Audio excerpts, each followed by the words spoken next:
ఈ రోజు అసలు ఎఫ్ఎస్హెచ్ అంటే ఏంటి, ఎల్హెచ్ అంటే ఏంటో తెలుసుకుందామండి. ఎఫ్ఎస్హెచ్ అంటే follicular stimulating hormone, LHS luteinizing hormone. అసలు ఈ హార్మోన్స్ అనేవి ఓవరీ మీద కొన్ని సెల్స్ మీద యాక్ట్ చేయటం అనేది జరుగుతుంది. స్పెసిఫిక్ గా ఎఫ్ఎస్హెచ్ అనేది గ్రాన్యులోసా సెల్స్ మీదను, at the same time LH అనేది థికా సెల్స్ మీదను యాక్ట్ చేయటం జరుగుతుంది. గ్రాన్యులోసా సెల్స్ మీద యాక్ట్ చేయటం వలన మనకు వచ్చే ప్రయోజనాలు ఏంటి అని అంటే, ఈస్ట్రోజన్ అనే హార్మోన్ అనేది ఇంక్రీజ్ అవుతూ ఉంటుంది అనమాట. ఈస్ట్రోజన్ హార్మోన్ ఇంక్రీజ్ అవ్వడం వలన ఫాలికల్స్ అనేవి గ్రో అయ్యేదాన్ని ప్రాసెస్ లో హెల్ప్ అవ్వటం జరుగుతుంది. నెక్స్ట్ ఇన్హిబిన్ బి అనే హార్మోన్ ఏదైతే ఉంటుందో దాన్ని ఇంక్రీజ్ చేసే దానిలో కూడాను హెల్ప్ చేస్తుంది అనమాట. ఇది గ్రాన్యులోసా సెల్స్ అనేవి ఎఫ్ఎస్హెచ్ యొక్క యాక్టివిటీ వలన జరిగే కెమికల్ చేంజెస్ అన్నమాట. Coming to LH hormone, luteinising hormone అనేది థీకా సెల్స్ మీద యాక్ట్ చేయటం జరుగుతుంది. దాని మీద యాక్ట్ చేయటం వలన ఆండ్రోజన్ ప్రొడక్షన్ ఏదైతే బాడీలో ఉంటుందో ఆ ఆండ్రోజన్ ప్రొడక్షన్ ని ఇంక్రీజ్ చేయటం జరుగుతుంది. At the same time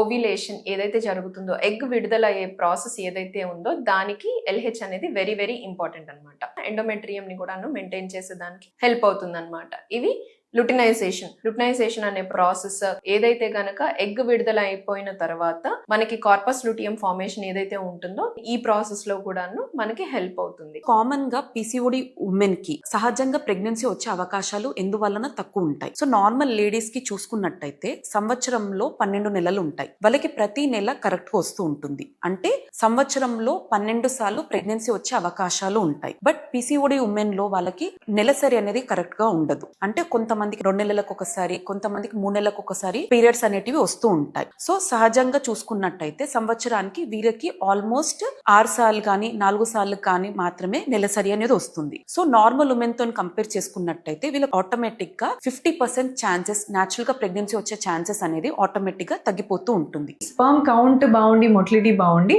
మార్ఫాలజీలోనే issues ఉంటే అది చాలా మనం ఇగ్నోర్ చేయొచ్చు. మెడిసిన్స్ ద్వారా ఇంప్రూవ్ చేసుకోవచ్చు. దీని వల్లనే ప్రెగ్నెన్సీ రావట్లేదు అని చెప్పడానికి ఏం లేదు. So morphology is the least bothered one, not very very important, but still when you have a good morphology your success rates are better in all the treatments like IVF or natural or IUI. So morphology బాగా ఉంటే fertilisation ఆ sperms తో మంచిగా జరిగే అవకాశం ఉంటది. So fertilisation అంటే ఏంటి? ఎగ్ స్పర్మ్ రెండు కలవటం ఫర్టిలైజేషన్. సో న్యాచురల్ గా బాడీలో జరిగితే దాన్ని ఇన్ వైవో ఫర్టిలైజేషన్ అంటారు. అదే మనం బయట ఎగ్ ని స్పర్మ్ ని కలిపితే దాన్ని ఇన్ విట్రో ఫర్టిలైజేషన్ అని చెప్తారు. సో మార్ఫాలజీ బాగుంటే ఫర్టిలైజేషన్ బాగా జరుగుతుంది. అలాగే ఎంబ్రియో కూడా గుడ్ క్వాలిటీ ఎంబ్రియో ఫామ్ అవుతుంది అన్నమాట. ప్రెగ్నెంట్ లేడీస్ స్కాన్స్ చేసుకుంటూనే ఉంటారండి. ఆ స్కాన్స్ లో బేబీ వెయిట్ ఎలా ఉంది అన్న దాని గురించి, గ్రోత్ ఎలా ఉంది అన్న దాని గురించి రాస్తూనే ఉంటారు. ప్రతి జెస్టేషనల్ ఏజ్ అంటే లెట్స్ సే 6th మంత్ లేదా 7th మంత్, సో ప్రతి జెస్టేషనల్ ఏజ్ కి వెయిట్ రేంజెస్ ఎంతో మంది లేడీస్ లో గ్యాదర్ చేసుకుంటే డేటా 90% కంటే ఎక్కువ బేబీస్ కంటే తక్కువ వెయిట్ ఒకవేళ మీ బేబీది ఉంది అంటే దాన్ని IUGR కింద పరిగణిస్తారు. సో టెక్నికలీ క్లినికల్ టర్మ్స్ లో less then 10th centile for that particular gestational age అని అంటూ ఉంటాం. సో అటువంటి బేబీని IUGR తో ప్రాబ్లం గా ఉంది అని చెప్తాం. ఈ IUGR అన్న మెథడ్ 2 టైప్స్ ఉంటదండి. Symmetrical IUGR, asymmetrical IUGR. Symmetrical IUGR అంటే బేబీ ఓవరాల్ చిన్నగా ఉంది, హెడ్ చిన్నగా ఉంది, బాడీ కూడా చిన్నగా ఉంది. అసిమెట్రికల్ IUGR వచ్చేసి బేబీ హెడ్ బానే ఉంది, బాడీ చిన్నగా ఉంది. So symmetrical IUGR asymmetrical IUGR కంటే కొంచెం ఎక్కువ డేంజరస్, అంటే చాలా అర్లీగా స్టార్ట్ అయింది ఇష్యూస్. వయసు పెరిగే కొద్దీ ఎగ్ నంబర్ కూడా తగ్గుతూ వస్తూ ఉంటుంది. సో 30 ఏళ్ల తర్వాత కూడా ఇంకా నంబర్ తగ్గిపోయే ఉంటుంది. అదే 40 ఏళ్ళకి ఇంకా చాలా తగ్గిపోయి ఉంటది అన్నమాట. అంటే 2-3 కంటే ఎక్కువ ఉంటుంది. సో ఈ ఎగ్ నంబర్ తక్కువైతూ వాటిల్లో ఉన్న క్వాలిటీ అనేది కూడా చాలా వరకు దెబ్బతీస్తుంది. సో వయసులో ఉన్నప్పుడు ఏమవుతుంది అని అంటే, చిన్న వయసులో ఉన్నప్పుడు ఓవరీస్ లో బలం అనేది ఎక్కువ ఉంటుంది, హార్మోన్స్ అనేది నార్మల్ గా ఎక్కువ ఉంటది.